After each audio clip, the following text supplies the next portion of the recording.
Go ahead. Kalau ada akhwat approach kita, so dia tanya apa advantage untuk cover up aurat ni, so kita nak jawab apa? Selain daripada macam memang syarat suruh kita pakai cover up, so in terms of logic ke apa ke? Ditambah sikit. Kalau non-Muslim dia akan tanya, where is the beauty of Islam? You need to cover your hair, you need to cover your boob. It's not something that is just, it's against your freedom. It's not showing whatever you want to show.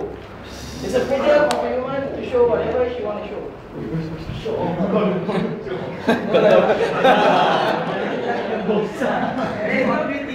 Okay, well, on that question, number one, is there any society on earth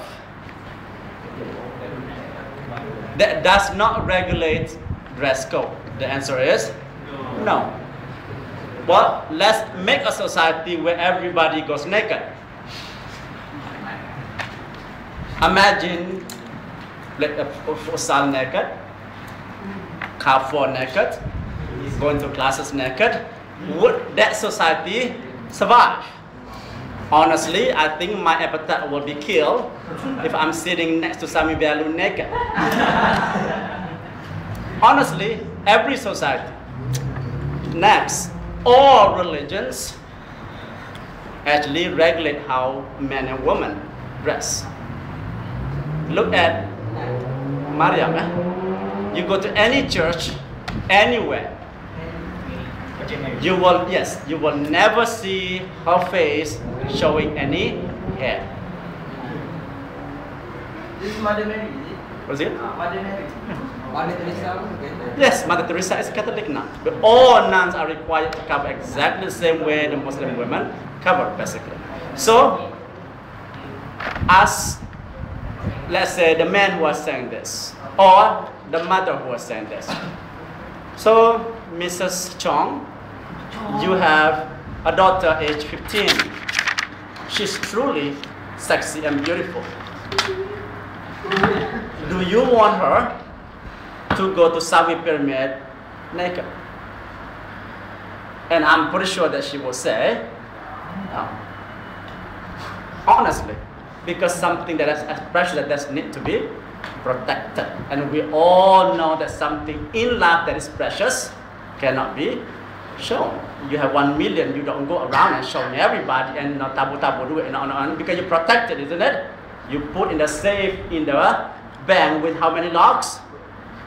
Exactly, multiple locks because you want to protect it, isn't it? Because it is precious things, and that is what? That is a material things. We are talking about more than material things. We are talking about human beings. Or you can, let's say you go to, let's say, Mr. Chong. You married a beautiful Mrs. Chong. Do you truly want the whole neighborhood to see your wife like that? Don't you think that is special that you are the only person who should see her, isn't it? Do you want to? Honestly, nobody wants to marry Miss Universe. Do you think that people want to marry those playboy maids? They never get married because they have been used. Because everybody has seen them when they post in those magazines. Of course, when you are 25, and younger, you can do that. Beyond that, nobody wants you anymore, isn't it? And you die miserable. But the most important reason why Muslim women cover, number one only, is sending a message that if you ever want to have interaction with a Muslim woman, please do know that that interaction is based on what she has in here and what she has in here. It's based on her intelligence and faith. You cannot interact with any Muslim woman based on her physical and beauty. So she's taking a necessary step so that anybody out there, men or women, who choose to have interaction with her, know that the interaction is based on only one thing, based on her intelligence and her faith. Okay, when you go that route, and then Americans will understand. Number two, everybody must be a part of solutions. Nobody should be a part of the problem. Meaning, if I am beautiful, this is how sisters who think they are beautiful, they cover the whole thing with niqab. Even though it's not required for her. So this sister who let's say have greenish eyes, the skin complexion is truly marvelous, like some of those the Selatan Thailand, though, because that's the way the genes is.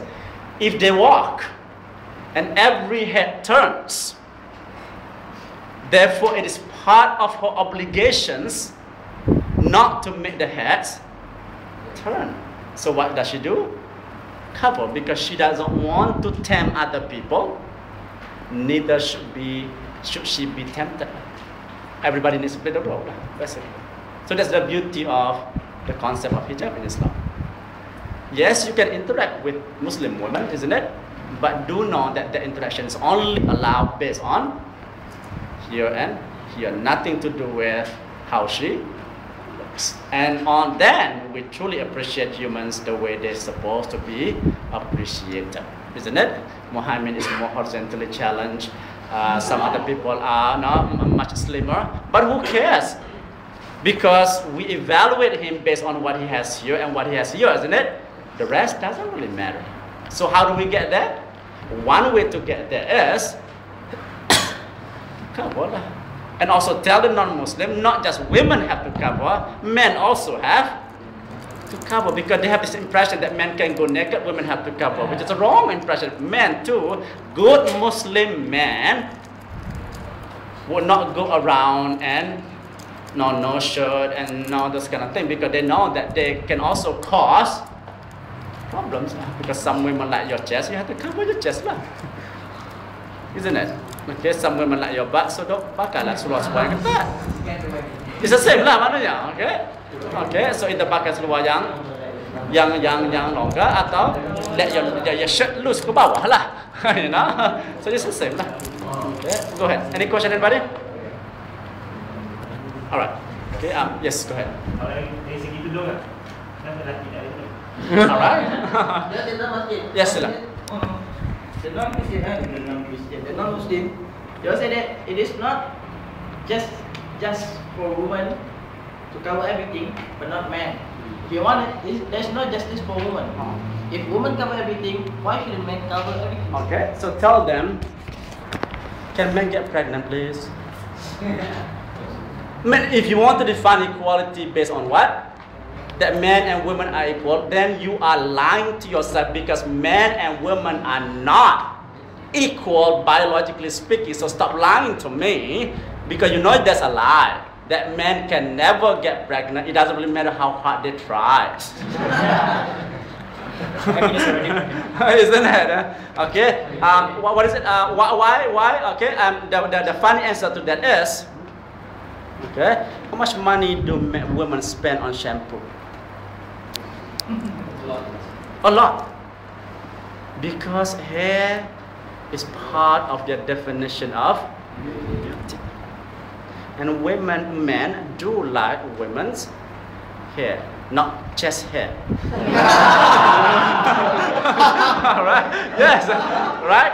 Okay? Yes. Okay. Honestly, as a man, I like my wife's hair.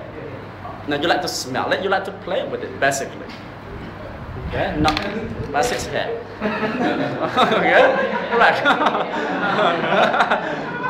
But when men choosing a wife, when women choosing a husband, hair is never a criteria. Yeah, they look more on the personality, how much money you make, what kind of job. You know, it's that basically. You know, yeah. So like fix ada jangkut kat sini, you know. Sebab itulah perempuan, ya, gemuk macam Muhammad boleh kahwin. Kan?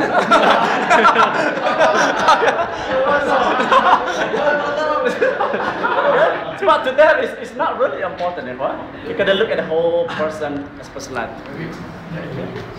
And for men, honestly, everybody in the room here, when you choose your wife, don't lie to me, because you do have some criteria of how she's supposed to be physically speaking. It may not be the number one important things, but certainly it's not number 100 criteria either, isn't it? It's probably on the top 10. Okay, you prefer that now she has long hair, whatever it is in your mind, basically. Okay, as you look up at tailors and you are turned on by some of those things that you see. Okay, anybody? Okay, so line has been closed. Because the Maxi Star Wars